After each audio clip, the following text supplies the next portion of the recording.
ஆமென். வாழ்வு ஊற்றிய விளைவா இறை குடும்பத்தில் உள்ள இத்தந்தை இவர்களது மகன்கள் பேர குழந்தைகள் அனைவரும் நிறைவாக ஆசீர்வதித்து வழிநடத்தும்.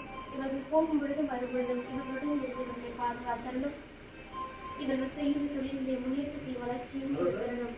பிறக்கவிருக்கின்றோம் பிறக்கும் இப்போது வருடமும் இவர்களுக்கு வளமான வருடமாக அமைந்து உமது அன்பு அமைதி மகிழ்ச்சி உமது குடும்பத்தை எந்நாளும் புடை சூழ்ந்து காத்தரளவும் இவர்களது குடும்பத்தில் குடிகொள்ளவும் இவர்கள் போகும்பொழுது வரும்பொழுது ஆவியர்கள் அடக்கி பாதுகாத்தரலும் என்னாலும் உமது அருள்நலம் இவர்களை புடை சூழ்ந்து காத்தரள வேண்டும் என்று கிறிஸ்து வழியாக மன்றாடுகின்றோம். Amen.